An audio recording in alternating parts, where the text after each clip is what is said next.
Welcome to Faith Center Imus. Thank you for joining us in the service today.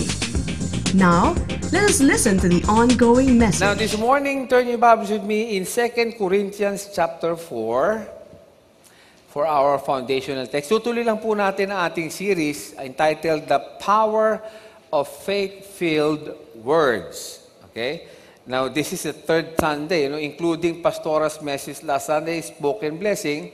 Ito na po yung third Sunday ng ating series on the power of faith-filled words. Praise the Lord. 2 Corinthians chapter 4, verse 13, it says here, "And since we have the same spirit of faith, according to what is written, I believe, therefore I spoke. We also believe, and therefore speak." Sabihin nga po natin lahat, I believe, and therefore I spoke. We also believe, and therefore speak. So, nilinaw ni Pastora yan last Sunday na bilang mga believers na, mahalaga na paniwalaan muna natin and then tsaka natin sabihin. Before we got born again, sinabi muna natin, even though hindi tayo naniniwala, sinabi muna natin and then pinaniwalaan natin. Okay? Pero nung tayo mga born again na we are now believers, kinakailangan ang attitude natin is paniwalaan muna natin bago natin sabihin. In other words, maging part siya ng ating buhay. Praise the Lord. Now, let me just give you a short review of what we talked about last time nung naka-video service tayo doon sa mga hindi po nakapanood para po makasabay kayo sa pinag-uusapan natin. I was talking about creative power of words. I mentioned that words can affect your life positively or negatively. Your soul can be affected mentally and emotionally by the words that are spoken to you. Yan ang binanggit ko last time. Ibig sabihin pala, even though I will not touch you and I will not, hindi kita mahihipo, but I can still hurt you or still bless you.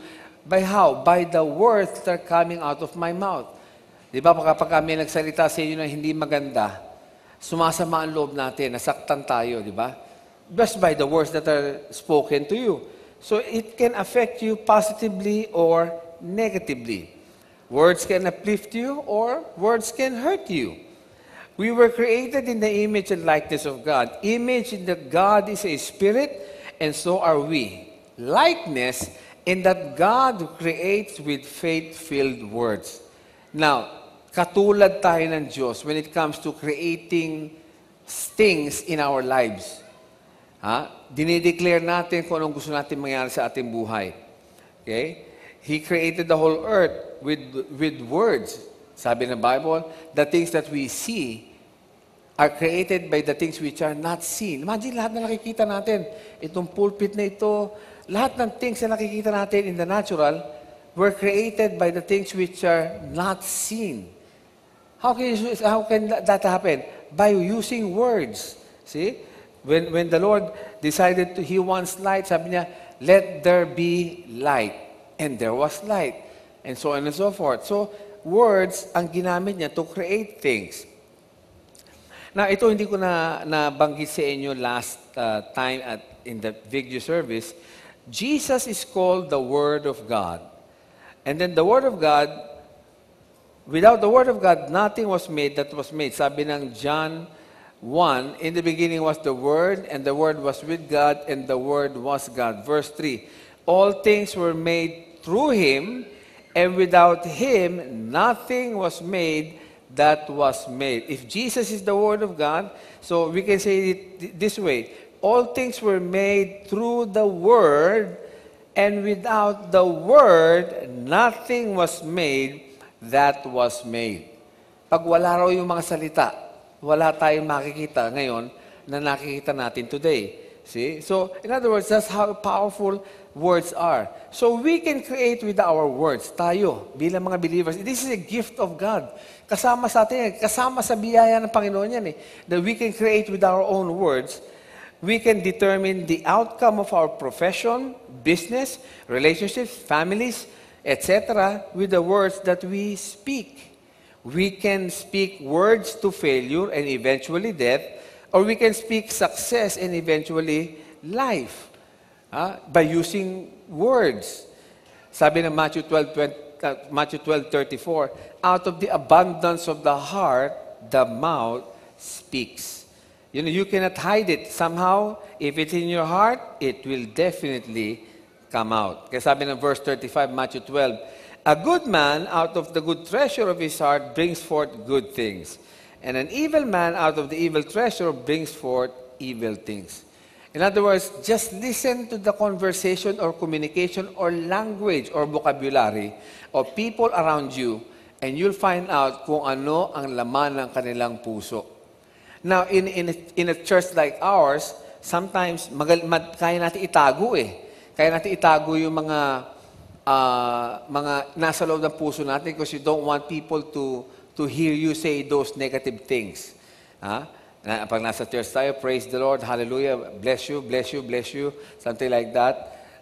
In other words, nakokontrol mo, but eventually, lalabas at lalabas yan kung meron kang hindi tama na nasa puso mo. You cannot just totally control it. Because out of the abundance of the heart, the mouth speaks. Kaya kapag ano yung mas madalas na sinasabi, you check on yourself. Ano yung madalas mo sinasabi? Are you saying blessing or are you saying cursing? Are you saying the word of God or are you saying the problem? The Bible tells us that calling those things which be not as though they were. In other words, we are calling those things which are not yet as though they are already manifested. See? Minsan ginagawa natin, we are calling those things which are na para bang madadagdagan ka, matutulungan ang kalagayan mo sa problema na yun kapag yun ang madalas mong nire-rehearse. Di ba sabi nga ni Pastora, tataka siya kung bakit mga taong may karamdaman o mayroong pinagdaanan, sinashout out pa sa Facebook. Di ba? Yung mga sasabihin, ako'y may ganito, ako'y may ganyan. Noong isang araw, nagpapurtod ako ng ulo, kinabit, hindi nagkasundo. So, parang gusto nila lahat malaman, gusto maawa sa kanila ang maraming tao. May mga matatanda naman po ngayon. Hindi lang naman matanda, kahit mga bata, na kung pag-usapan ang karamdaman, para bang magagalit sila dahil kanila yun. Alam mo yung diabetes ko, ganito. Ako, wala sa diabetes ko yan. Nagpagalingan pa. Sakit na nga lang, nagpagalingan pa. See? So why? They don't understand. That's what's in their heart. Yun ang lumalabas sa kanilang puso. They don't understand that there can never be a change in your negative situation if you're still saying the negative situation. Kaya dapat kung ano yung gusto mong mangyari, yun ang sabihin mo. Sabi ni Pastora kanina for service, nandito ako, sabi ko, good morning, millionaires. Okay? Nag-reply ang karamihan. Karamihan, hindi lahat Karamihan, kanina for service good morning. Yes, I am a millionaire, sabi ng mga members natin. Pero may nakita ko dalawa na lalaki na sinabi ko, good morning, millionaires. Parang galit pa Hindi mo lang react.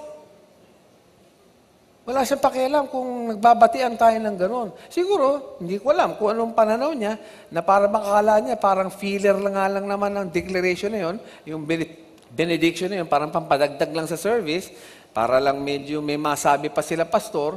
Kaya sinasabi nila, kasi kung totoo yung millionaire na yan, pamasahe nga sa jeep, wala ako mamaya But they don't understand, we are declaring things which are not as though they were.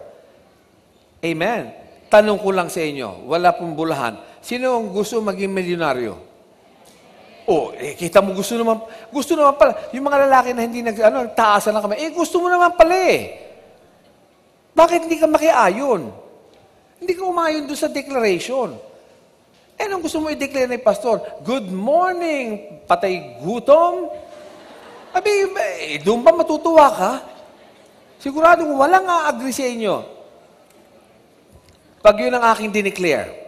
Because you don't want that to happen in your life. And yet, pagka nagsabi ako ng good morning, millionaire, the Lord bless you with more and more, you and your family, alaman lang reaction. Because those words that we confess every Sunday are not just but fillers. Hindi fillers lang yan. yan ay declaration of the blessing of the Lord. Can you say amen? Kaya nga sa teaching ni Pastora last Sunday, the spoken blessing. The spoken blessing. Pag hindi mo nakita ang katotohanan at hindi mo pinaniwalaan, how can it manifest in your life? See? So what do? Fill your heart with faith-filled words from the Word of God, and eventually, that's what's going to come out of your mouth. Binasa natin last verse sa 1 Peter chapter 3. We all want to enjoy life and see good days. How can we experience that? Sabi ng Bible, refrain from speaking evil and your tongue with guile, and turn away from wickedness and do what is right. Refrain from speaking evil and your tongue with guile. Tigil-tigilan na natin na magsalita ng mga hindi tama, kasinungalingan sa ating buhay.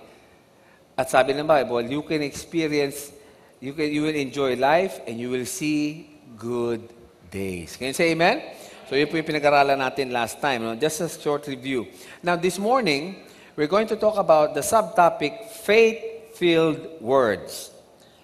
Faith-filled words. Now turn your Bibles with me in James chapter 3.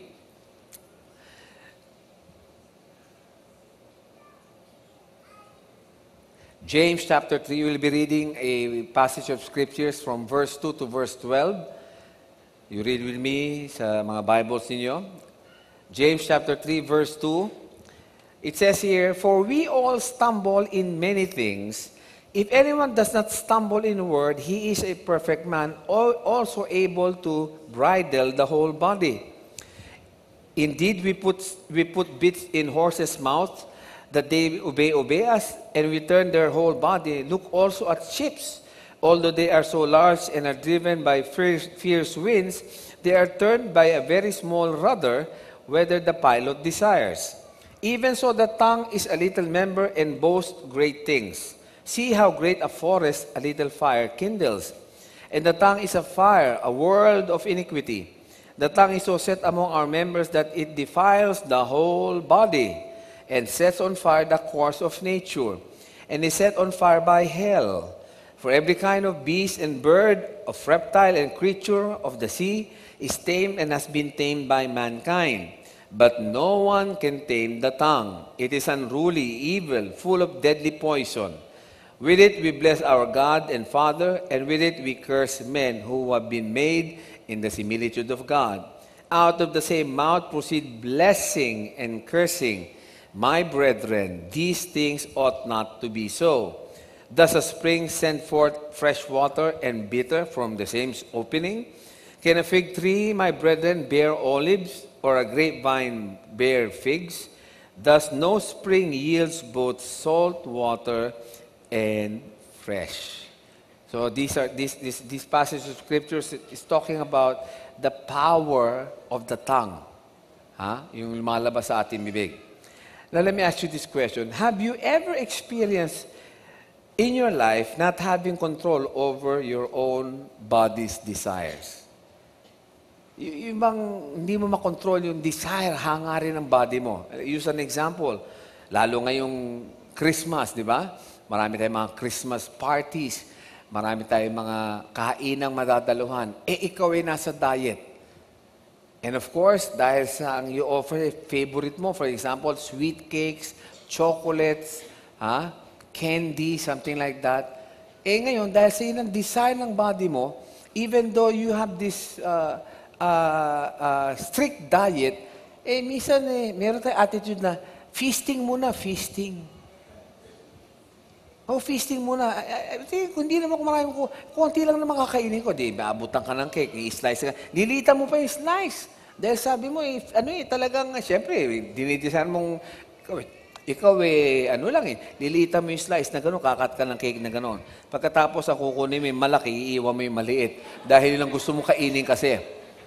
See? It happens. Why? Kasi yun ang desire ng katawan. Pag wala tayong control, siguradong yun ang gagawin natin. Another would be yung exercise. Alam niyo yung salitang, yung diet, para sa akin po, no? Kaya maraming hindi na gustong gawin yan dahil sa salita pa lang, hindi na tama eh. Tingnan mo die it. Tingnan mo, pinapatay mo yung katawan mo, die it. So yung body mo, nagre-react kagad. Kaya pag sabing diet, gusto kagad niyang kumain. Di ba na po na yun? Kung kailan mo sinabi, magda-diet ako, tsaka naman lahat ng masarap ng pagkain para ipaparada sa harap mo. Ha? So in other words, kailangan may kasabay na exercise yan para mas maging effective. Ngayon na exercise, even though alam natin kapakinabangan niya sa ating katawan, minsan kinatatamararan pa natin. Sa akin po ngayon, hamon niyang exercise eh. See? So ngayon kinakatamaran natin, alam natin makakabuti sa katawan natin yan. So pagka oras na exercise, marami kang dapat kailangan asikasuhin, gawin. Yun marami pumapasok sa isip mo, dapat mong unahin. But then you don't understand that exercise is vital to your physical body. Lalo kung meron kang diet, mas magandang partner yan sapagkat mas madali mo siyang ma-achieve ang goal mo nang hindi ka nang hihina. Can you say amen? Diba? Kaya lang yung design ng body mo is not to do exercise. So nawawalan tayo ng control. Another would be reading the Bible. Naniniwala ako dahil tayo ay Word of Faith Church, at tayo pinag-aaral natin every Sunday is the Word of Truth, the Word of God, na marami sa atin ay hangaring basahin ng Bible. Kaya lang kapag sinimula lang basahin ng Bible, yun naman inaantok ka na. Babagsak na yung pilik mata mo. Sabi ko nga sa inyo, kapag yung pilik mata nyo bumabagsak at bago kayo magbasa ng Bible, isang bagay lang yan. May mga maliliit na demonyito naglalambitin sa pilik mata ninyo. Hinihila yung pilik mata ninyo. Tulog na, baby. Ngayon, dahil sa yun ang gusto mong desire ng body, matulog. Mentras mabasa mo yung Bible, natutulog ka. So you don't have control over your body. Okay? Bigyan ko ng isang kwento na napakinggan ko. Ito'y patungkol sa isang desire not to steal or to not to lie. Or rather, desire not to lie and not to steal. Meron pong isang dalawang sakristan na nagsiserve sa Mass. Ngayon, during the Mass, yung collection na po, may inaabot na pang collect ng collection, ito pong si Pedro na kumuha ba naman ng 50 pesos sa collection basket. Nakakita siya ng kaibigan niya. Ang hindi niya alam, nakakita rin siya ni Father. Kumuha siya, na-tempt siya eh. So yun ang desire niya eh. Kumuha ng pera. So nakita siya ng kaibigan niya, hindi niya alam, nakita rin siya ng pare. Pagkatapos ng misa, sabi ng pare, Pedro, magpaiwan ka. Paiwan siya. Sabi gano'n, halika rito, sumama ka sa akin. Huwag ka na maraming tanong, sabi gano'n. Pasok tayo sa confessional booth. Nung araw kasi, meron pa yung confessional booth. Hindi ngayon kasi, harap na kayo ng pare ata, no? Pero nung araw may confessional booth. Naalala po ba natin yun? Yung may maliit lang na screen, kaharap mo yung, hindi mo nakikita yung pare, pero nadidinig mo, something like that. Anyway, naupo sila ron, sabi ng pare, Pedro, wala ka bang ikukumpisal? Sabi niya, wala, Father. Sigurado ka? Wala, Father, wala mo akong kasalanan eh. Sabi niya, sigurado ka ba sa sinasabi mo? Wala. Tsaka, Father, last week nagkumpisal na ako eh, kaya wala ako ikukumpisal sa iyo eh. Sigurado ka? Oo, Father, sabi gano'n. Bakit mo kinuha yung 50 pesos sa collection basket? Tumahimik. Tahimik. Sabi ko, bakit mo kinuha ang 50 pesos sa collection basket? Sumagot si Pedro, ha? Sabi ko, ulitin ko bakit mo kinuha yung 50 pesos sa collection basket? Father, wala akong madinig eh. Wala raw siyang madinig. Sabi, paano wala kang madinig? Screen lang nakaharang sa atin. Wala kang madinig. Wala akong madinig, Father eh.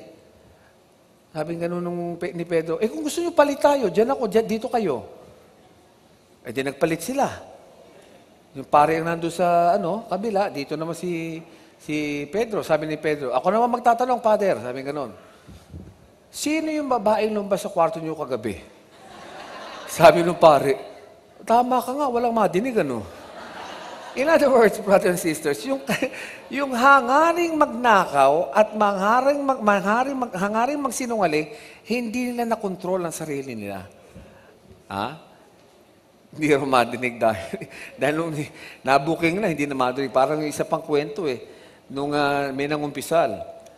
Titindi ng pananampalataya ng mga padre raw. Talagang hindi mayayanig ang pananampalataya ng mga father. Sabi nga nung nangumpisal. Sabi ng pare, ano yung kukumpisal mo? Sabi nung pinangumpisal, matindi ang kasalanan ko, Father. Sige, sabihin mo. Wala namang imposible sa Diyos. Sabi ng gano'n. Ano ang kasalanan mo? Marami ako napatay. Ha? Marami ka napatay? Ba't ka pumapatay na tao? Sino mga pinapatay mo? Sabi nung nagkumpisal, ang pinapatay ko, Father, yung mga naniniwala sa Diyos. Kayo ba naniniwala sa Diyos?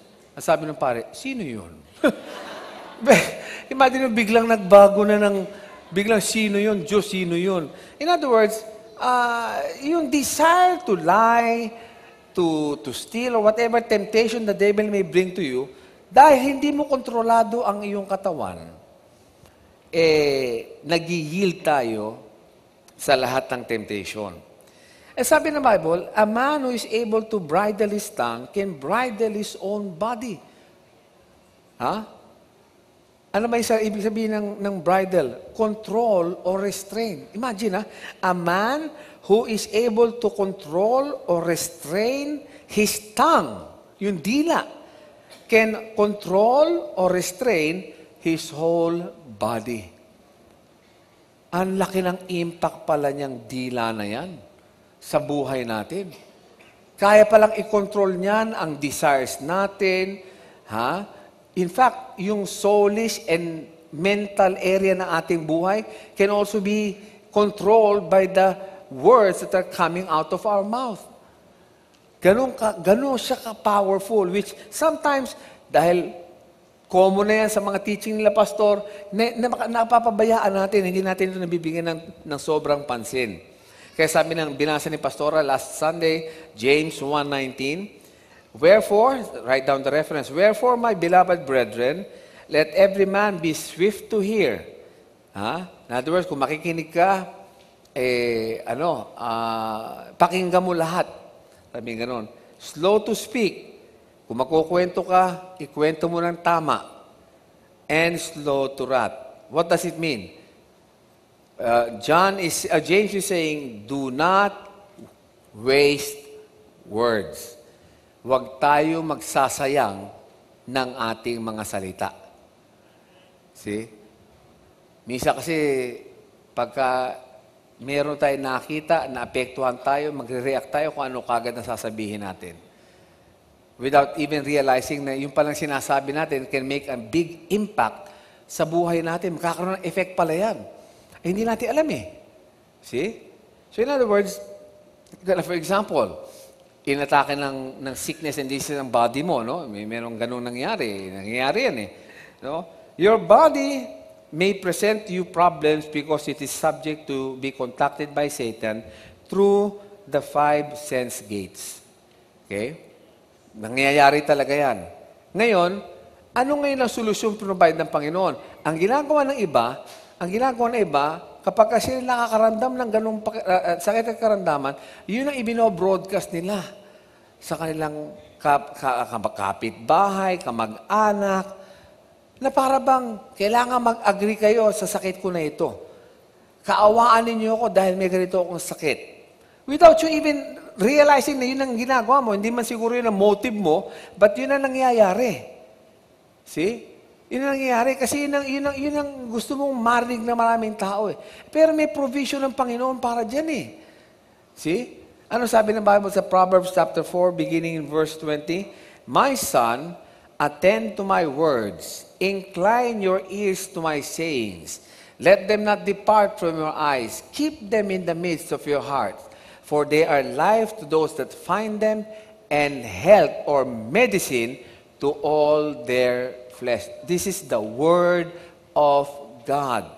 And then sabi ng verse 24, which is kasama doon sa konteksto ito, sabi rito in the Amplified Bible, put away from you false and dishonest speech, and willful and contrary talk, put far from you. Sabi ng King James Version, froward mouth. Put away from you a froward mouth. Ano ba ibig sabihin ng froward? Froward simply means disobedient, not controlled, not under the conviction of the Word of God. Sabi ng Amplified Bible, put away from you false and dishonest speech. Yung kasinungalingan, yung hindi totoo. Ano ibig sabihin nun? Whenever it contradicts the Word of God, ibig sabihin, hindi yun ang totoo. Ang totoo kasi salita ng Diyos. So regardless of what you are experiencing today, you may be feeling low, you may be feeling pain, regardless of how you feel, pag kaya lang sinasabi mo, you are being contrary to the truthfulness of God's Word. Dapat ang confession natin, I am healed by the stripes of Jesus. Himself took my infirmities and carried my diseases in His own body. See? Kaya ako'y magaling na ngayon pa lang sa bawat latay ng Panginoon Jesus. Tatanungin ko nga sa inyo, kailan kayo gumaling? Sasabi, nung nag-manifest, Pastor, no, gumaling ka 2,000 years ago. Amen? Hindi ka gumaling dahil nag-manifest. Gumaling ka dahil tinapos na ng Panginoon niyang kagalingan mo 2,000 years ago at the cross of Calvary. Can you say amen? Kaya meron akong sasabihin sa inyo, huwag kayong magugulat. Baka sabihin nyo, naku, yan ang sinasabi ko, talagang heretic tong church na ito . Sabihin ako sa inyo, huwag kayong magugulat. Ang Panginoong Hesus, ngayon, ay hindi na nagpapagaling. Parang may mga anghel na nagsarado ng inyong mga bibig. Tumahimik kayo. Ulitin ko, ang Panginoong Hesus ngayon ay hindi na nagpapagaling. Sabi ko na, heretic tong church na ito. Alam mo kung bakit? Kasi pinagaling ka na niya, 2,000 na ang nakakaraan.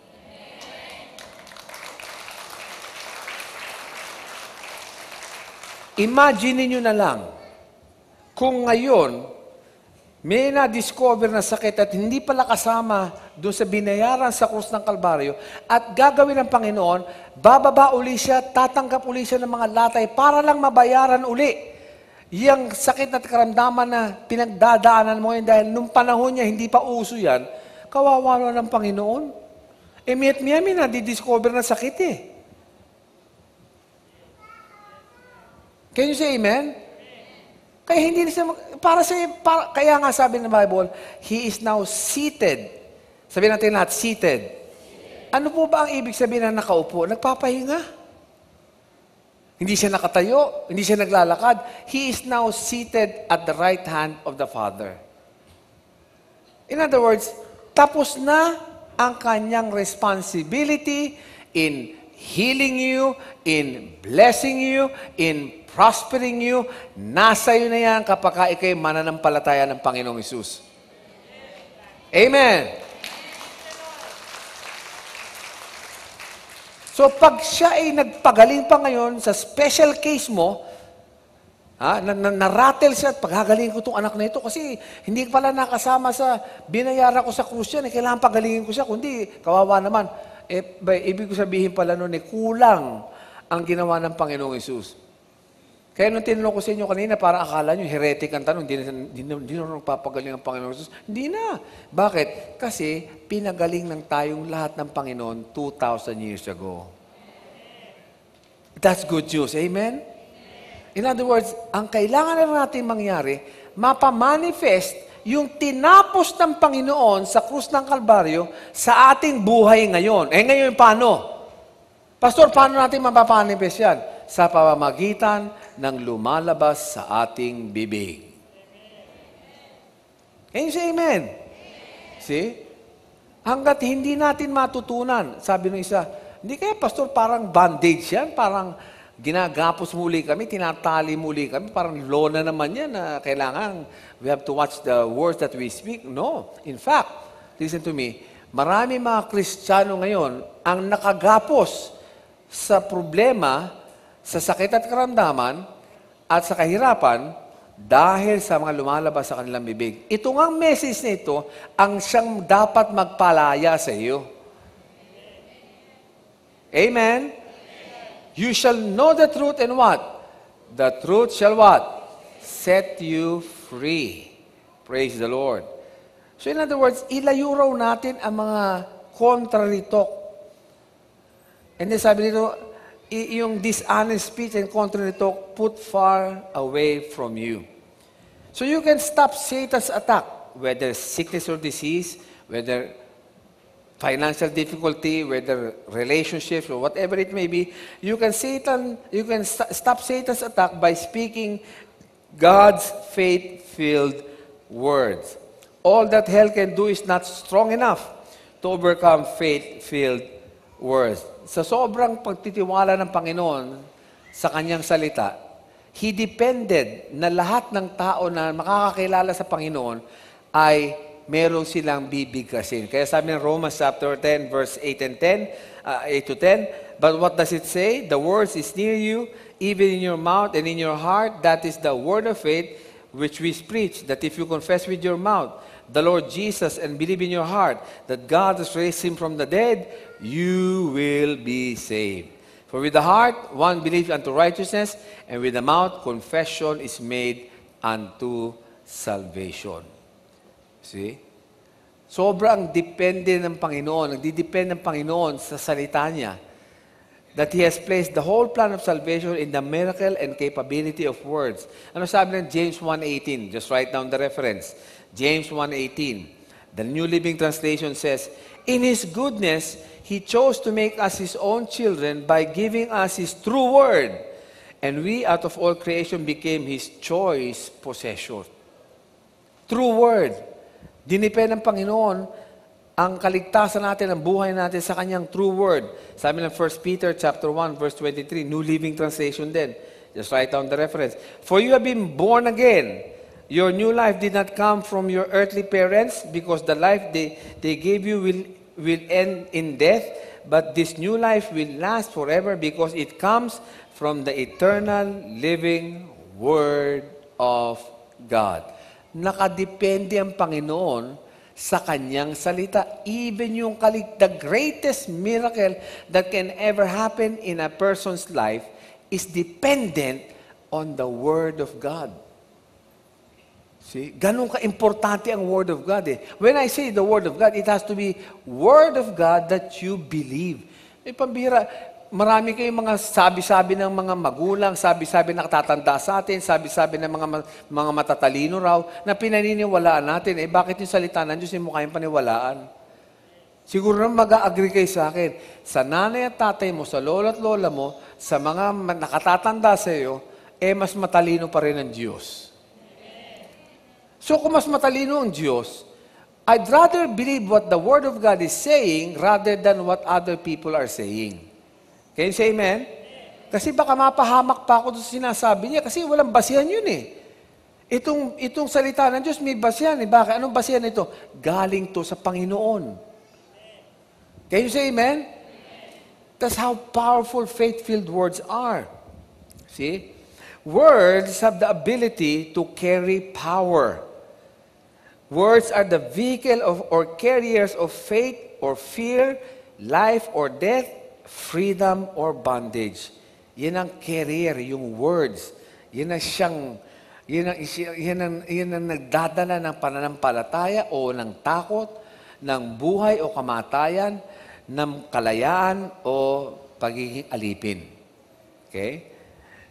You have to understand, God's Word covers the whole spectrum of our human existence. Wala pong nakaligtas dyan sa ating human existence.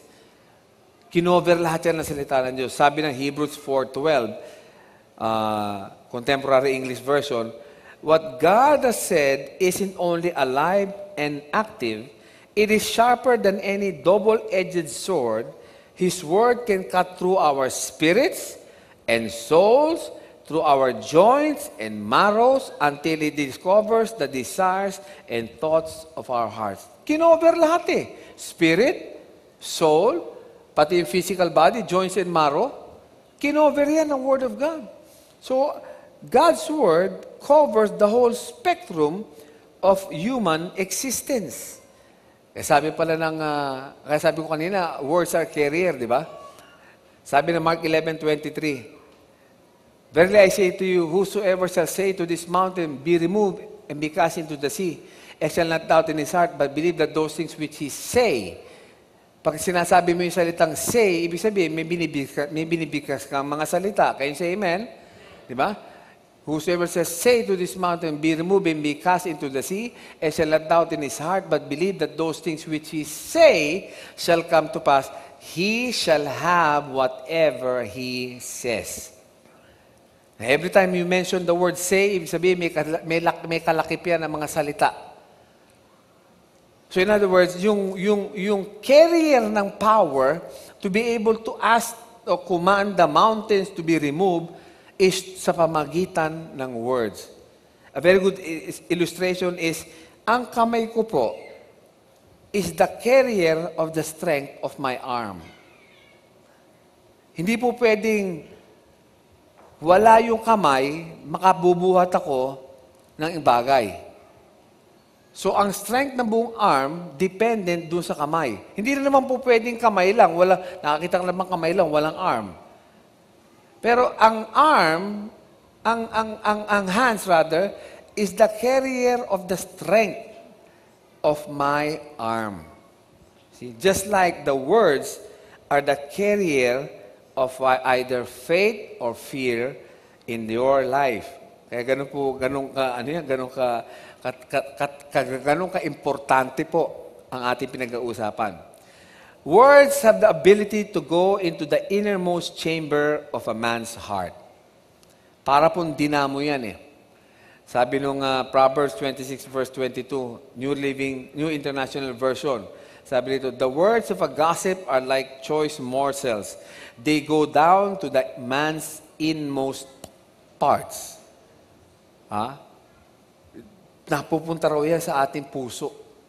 Parang dinamo po yan, parang ang generator may dinamo eh. Kung ano laman ng puso, siyang bibigasin ng bibig. Pagkabigkas ng bibig, papasok na naman sa ating puso. Dahil pumasok sa ating puso, yun na naman ating bibigas ng bibig. At dahil nabigas na naman ng bibig, papasok naman sa ating puso. Eventually, nag-generate siya ng power na siyang pinaniniwalaan na natin. Yun na kasi ang naging vocabulary natin eh. See? And the problem is, kapag ang pumapasok sa puso mo at lumalabas sa bibig mo, ay mga bagay-bagay na hindi mo gustong mangyari, kaya lang wala ka kasing control sa sarili mong dila, nangyayari ang mga bagay na hindi maganda sa buhay natin. Amen? Nakukuha po ba natin? See? So we can govern almost everything by the taming of the tongue. Kaya mo i-govern, kaya mo i-control ang anumang sitwasyon sa buhay mo kapag ang dila mo ay na-tame. See? Na-tame. When you get to the point that your words still will not bow down to sickness, doubt, unbelief, or even death itself, then you will enjoy the same results that Jesus enjoyed.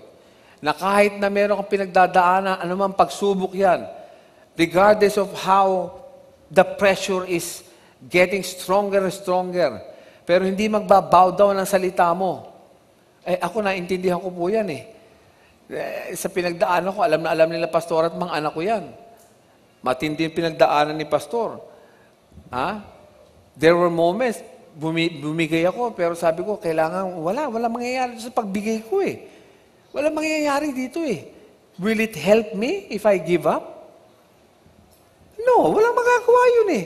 So I have to keep on keeping on. In other words, I have to declare the Word of God over my situation paulit-ulit. Yun yung tawag na lay hold to your confession of faith without wavering, for he who promised is faithful. Ang siyang nangako ay tapat. See? So in other words, kahit na ganun pa sitwasyon, akala mo para wala nangyayari. Pero listen to me, imposible kapag kasalita ng Diyos ang iyong binibigkas, imposible na walang nangyayari. Amen? Siguradong may nangyayari. Ha? Kung walang nangyayari, makakatayo kaya ako sa harap niyo ngayon today? With my condition before? Hindi ako makakatayo. Hindi ako makaharap sa inyo. Pero dahil sa may nangyayari, yung nakikita nyo ngayon sa araw na ito, sa harap ninyo, ito ang patunay sa kalakasan ng biyaya ng Panginoon. Praise the Lord. So kapag ikaw ay dumadaan sa anumang pagsubok, huwag mong hayaang yumuko ang iyong mga pananalita doon sa pagsubok. Patuloy mong bigkasin ang salita ng Diyos ng may pananampalataya. Sabi rito, you will experience the same results that Jesus enjoyed in life. Ano yung result na yon? Ano yung in-enjoy ng Panginoon sa kanyang buhay? Abundant life. Abundant life. Buhay na kasaya-saya, sabi sa Tagalog. Yan ay maranasan natin patuloy. Alam niyo po, ang abundant life, pinakaloob na sa atin ng Panginoon yan eh.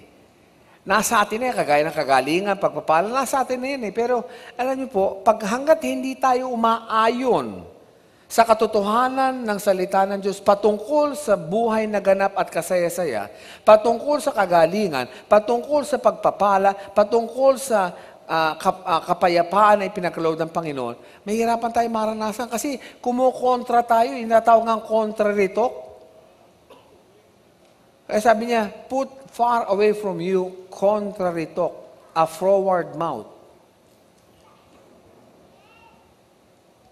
So nasa atin pa rin, brothers and sisters. We need to learn how to inject in our vocabulary, sa ating pananalita, ang mga life-filled words or faith-filled words. Inject life into your vocabulary. Kailangan ganun eh. Ha? Kaya nga po ako almost every day when I wake up, pag dilat pa lang ng mata ko, ang sabi ko kagad, Lord, salamat at buhay ako. Salamat at nakakahinga ako. Nakakahinga lang ako na maayos. Pinasasalamat ko sa Panginoon. Kailan ka huli nagpasalamat sa hanging hinihinga mo sa Panginoon? Di ba kailan? We take wind or air for granted. Imagine mo kung mawala yan. Mawala yung hangin, yung air. Sa tingin mo kaya mabubuhay ka pa? Hindi na. Pero yan isang sinyalis ng pagmamahal at biyaya ng Diyos para sa tao. The mere fact na makabangon ako, nakatayo ako, Lord, salamat. And I declare that my body, from the top of my head to the soles of my feet, function in the perfection in which God created it to function. Yun ang declaration ko almost every day. And then I declare the safety of my family, declare the blessing of the Lord in my family, and so on and so forth. See? Hindi ko hinahayaan na ma-miss ko yung pagkakataon na makapagpasalamat man lang ako sa Panginoon. Kaya as much as possible, simula pa lang ng araw ko, pagkadilat pa lang ng mata ko, buhay na ang binibigkas ko. And you should train yourself to do so. Hindi yung paggising mo sa umaga, bihira, nagising na naman ako. Paano kaya itong problema ko? May nagising na naman daw siya. Para masama pa loob at nagising siya. Hindi iniisip na pasalamat ka at nagising ka pa. Kasi yung paniniwala ko, hanggat may buhay, may pag-asa. Amen? Huwag ka mawala ng pag-asa. But people are sometimes, because of the pressures of life, kung ano mga nasa isip, ano mga sinasabi. Begin to inject life into your own vocabulary. No matter how large the problem or how fierce the wind, your tongue can overcome it if your words are faith-filled. Kayang i-overcome yan kung ang words mo ay faith-filled. Kaya mong paganahin sa pamamagitan ng iyong salita ang mga anghel ng Panginoon na itinalaga sa buhay mo. Alam ba ninyo na ang mga anghel ay binigay ng Panginoon bilang kasama sa biyaya niya para tayo pag-ingatan? Kaya kung hindi mo alam na meron ka mga anghel na pwedeng sumunod sa salita ng Diyos na bibigkasin mo, hindi mo pakikinabangan. Minsan, mentras na mapalaya mo sila na makakilos ng malaya para mapagpala ka, dahil sa mga negative words na lumalabas sa bibig mo, nagagapos mo pa sila. Kaya po ako, in my prayer, almost every time that we pray, pasalamat ako na, Lord, I thank you for your legions of angels that are encamped round about us, our house, our vehicles, our church building, that no danger, accident, death, nor injury will come near us. We rejoice, dear God, that we can charge our angels to go before us and prepare the way. You will bring us safely to our destination and bring us home safe later. Anong ginagawa ni Pastor? China-charge ko ang aking mga anghel. Mauna ka. Kung meron mang sakuna na inihanda si Satanas, ikaw ang siyang sasalubong niyan para pagdaan ko, ligtas ako. Kaya lang hindi alam ng maraming tao yan. Ang anghel, ipagpapala. Minsan sabi ko, gusto ko magturo ng teaching on angels para ma-realize nyo how important angels are. Hindi lang naman pamparami sa spirito yan Pampadagdag lang. Gusto na Lord, maraming espiritu nakakalat. Tinga, gawa ka ng mga anghel. Hindi. Angels are sent as ministers to the heirs of salvation. Ikaw ay tagapagmana ng kaligtasan. Tama? So, ang angels ay pinadala para sa iyo. See? Pero hindi alam Pangalawa, hindi rin alam ng iba na si Satanas takot sa pangalan ng Panginoong Hesus. Kaya ngayon, nalimutan mo na may kaaway ka, hindi mo alam na si Satanas pala nagkukos ng problema mo, you don't know how to bind him, you don't know how to rebuke him, you don't know how to resist him. Kaya in my prayers, I always say, Satan, I bind you in the name of Jesus. Take your hands off my family. Take your hands off the church God has entrusted me. Take your hands off the people that I love. You are a defeated foe. You are under my feet. Jesus is my King. He is my Savior. He has been victorious over you 2,000 years ago. Right now, as I am submitted to God, I resist you. You have to flee. What am I doing? I'm using words, the Word of God, and using it as an authority over Satan. Kaya alam minsan kung prayer pa lang, kinatatamaranan natin. Pag declare pa lang, kinatatamaranan natin. Paano mangyayari sa buhay natin? Sabi ko nga sa inyo, talo na si Satan. Kung bakit nakakagawa pa ng apekto sa buhay natin, sapagkat hindi natin alam paanong pakinabangan ang kapangyarihan ng salita ng Diyos. Kaya nga, ang title natin, Faith-Filled Words. Kailangan paniwalaan. Kaya pinakonfess ko sa inyo, I believe, therefore, I speak. Paniwalaan mo, at saka mabigkasin, makita mo ang manifestation. Can you say amen? Amen? Praise the Lord. So in other words, brothers and sisters, kahit gaano kalaki ang problema, kahit gaano kalakas ang bagyo, kahit gaano kalakas ang hangin, kaya niyang i-overcome sa pamagitan ng ating mga dila kapag lumalabas sa ating bibig ay faith-filled words. Sabi ng James 3:4, sa binasa natin kanina, sa New Living Translation, and a tiny rudder makes a huge ship turn wherever the pilot wants it to go, even though the winds are strong. Mga naman kalaki-laki ng barko, ang liit ng timon, na nagdidirect doon sa barko, pero kaya niya i-direct ang malaking barko, nakakaliwa ka, kanan, mamaniobra. Ang ginagamit lang ng kapitan ay maliit na timon. Kahit gano'n kalaki pa man din ang barko. See? Gano'n din daw ang ating dila. Maliit na bahagi ng ating katawan. Pero kapag ito'y na bridle o na control, na restrain, kaya i-control ang buong katawan natin. Can you say amen? See?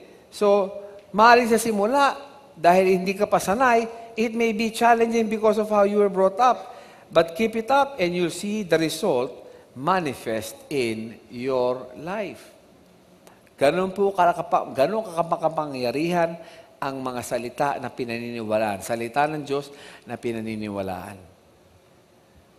Ito pong message na ito is to just allow God to show you na hindi ito basta mensahe lang na sineshare ni Pastor, but this is a life-changing message. Pagka sinimulan natin po ng tama ang ating mga pananalita, makita natin magbabago ang ating buhay at lahat ng ating mararanasan ay puro nasa tama. Yun ang gusto ko maranasan palagi eh. Kaya sabi ko, pagka meron akong naranasan na medyo alanganin sa buhay ko, checking ko, meron ba ako nasabing mali? Meron. Meron akong nasabing mali. Kaya, ngayon, babalik ako, magpapaano ako sa sarili ko, nire-review ko, binabago ko ang aking nasabi, and I confess the Word of God over my situation. Eventually, nangyayari yun sa aking buhay. See? So, kahit pa gaano kalaking problema yan, kapatid, kayang baguhin yan sa pamagitan ng lumalabas sa ating bibig. Can you say amen? Now, you cannot tame the tongue with the same power by which you tame animals. Diba doon sa binasa natin kanina? For every kind of beast and bird or reptile or creature of the sea is tamed and has been tamed by mankind. But no one can tame the tongue. Pastor, linaw-linaw pala. No one can tame the tongue Paano mangyayari yun? Paano namin matetame ang aming tongue? No one can tame the tongue. Now, if you will tame your tongue by using how you have tamed the animals, the sea creatures, hindi mag-i-effect talaga. Sapagkat what you're going to do is you're going to, by your own effort, try to control, try to tame your tongue sa pamagitan ng sarili mong lakas. Toiling yan, mga kapatid. Because no one can tame the tongue. Not in your own effort, not in your own ability, not in your own wisdom, man's wisdom. Hindi mo kayang itame ang tongue mo. You can only tame your tongue by how? By the supernatural power of the Holy Spirit. Kapag ang attitude mo, kunwari, meron kang gustong baguhin sa bokabularyo mo, at sinabi mo, Lord, sinusurrender ko sa iyo itong sitwasyon sa aking buhay nito. Sinubukan ko na ito'y baguhin, kaya lang walang nangyayari. Pero ngayon, sinusurrender, sinusuko ko sa inyo. Tulungan mo ko, at ikaw ang siya magbago sa aking mga sinasabi. What are you doing? You are totally depending on the grace of God. Hindi na yung kakayanan mo, kundi yung kakayanan na ng Panginoon. See? A very good example in sarili ko mong buhay. Before I became close to the Lord, na-realize ko, at nagulat nga ako na-realize ko na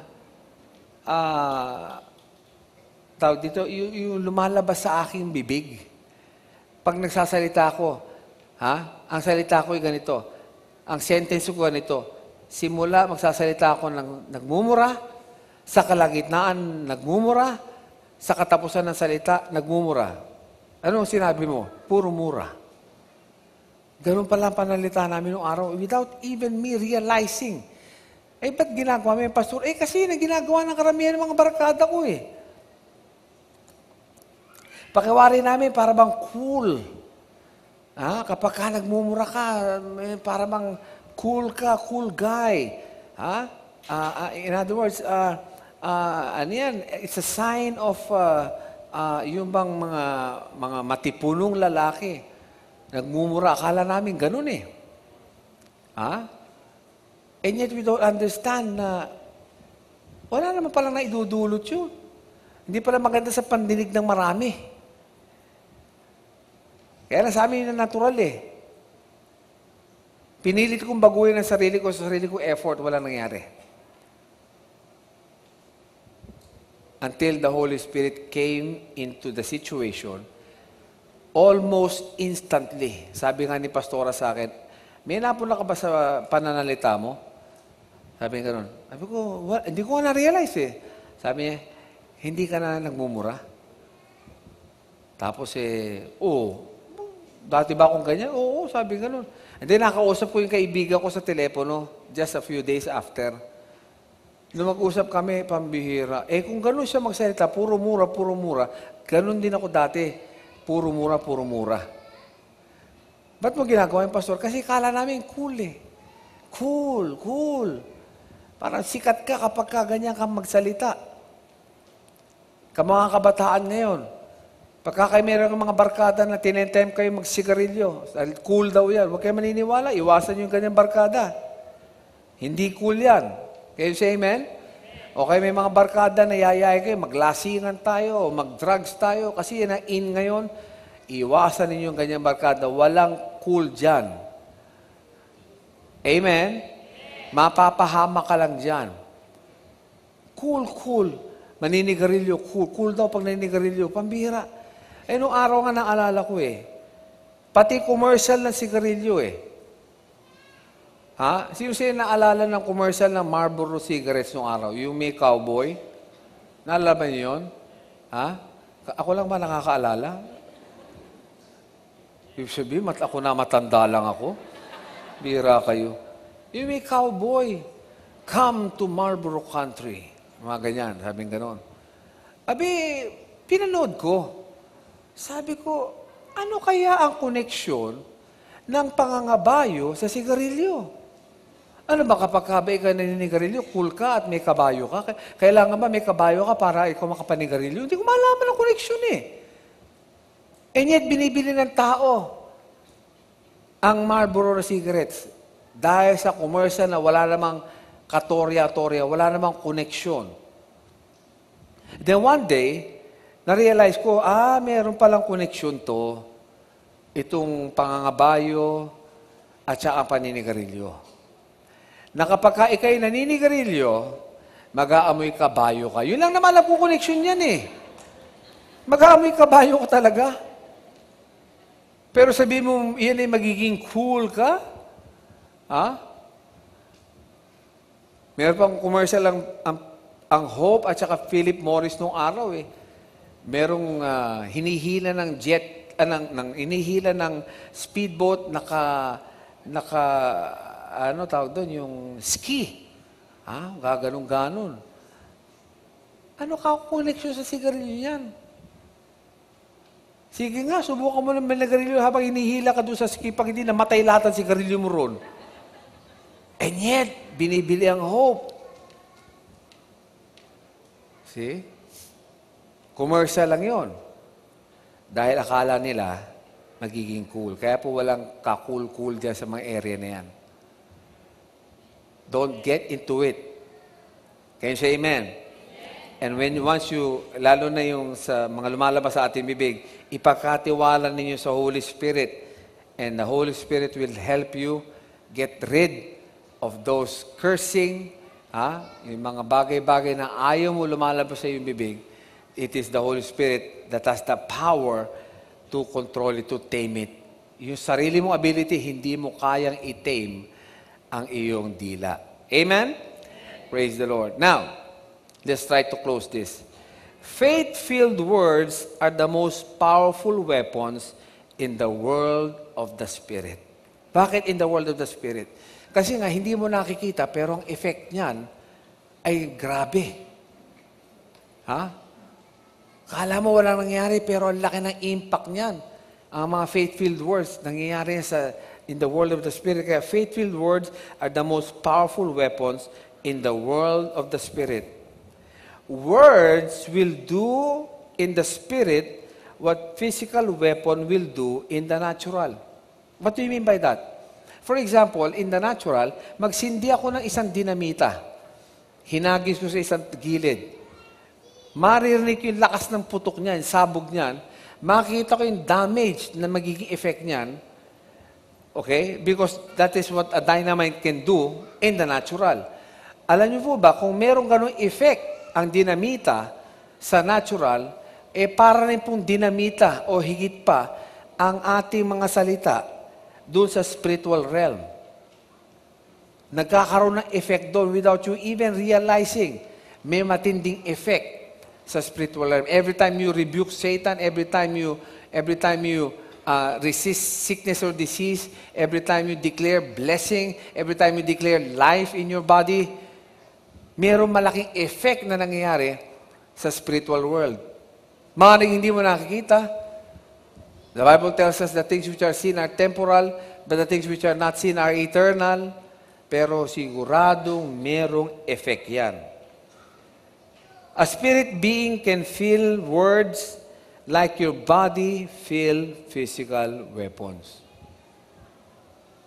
Iba effect sa spiritual world ng words. Damang-dama nila doon yun. Hindi natin naintindihan kasi hindi natin nakikita eh. Ano, Pastor? Damang-dama nila ang mga salita ng Diyos sa spiritual world? Yes! Kung paano damang-dama natin yung mga physical weapons na nangyayari dito sa atin, sa mundo. Kamukha nung, kailan lang, nagkaroon na naman ng shooting sa Amerika, isang gunman, 26 na tao ang namatay. Damang-dama natin yung impact nung ginawa nung mamamaril na yun. Para bang, bihira, kawawa naman yung pamilya, kawawa yung ganito. Kung merong ganong effect yan sa atin, may mas matinding effect ang bawat salita ng Diyos na lumalabas sa ating bibig. Can you say amen? Kaya tinawag ang salita ng Diyos na the sword of the Spirit. What did the Word of God declared as a sword of the Spirit? Kasi po, yan ang ating weapon. Yan ang ating panlaban. Matinding makahiwaya, matinding maka-effect yan sa buhay sa spiritual realm. Kaya kung naiintindihan ninyo ang pinag-uusapan natin ngayong araw na ito, ma-realize ninyo that the words that you believe coming from the Word of God is so powerful, it can change the course of your life. Can you say amen? Amen? Sige po, palakpan natin ang Panginoon. Praise the Lord. Kaya huwag natin pong hayaan na basta-basta na lalabas ang mga bagay-bagay sa ating bibig. Don't waste your words. Sa akin po, ako'y hanggang ngayon, dinidisiplina ko pa ang sarili ko. Pagdating sa, may sinabi ba akong mali? Meron. Lord, tulungan mo nga na mawala sa aking bokabularyo yan. May ganun pa rin eh. Kahit ako na. So, gawin nating practice yan. Para makita natin ang, if you want to experience life and see good days, then refrain your tongue from speaking evil. Amen? May natutunan po tayo today. Come on, just bless the Lord. Thank you for watching the video. We hope you have learned principles from the Word of God that will change your life forever. Our messages are available in DVD and audio formats.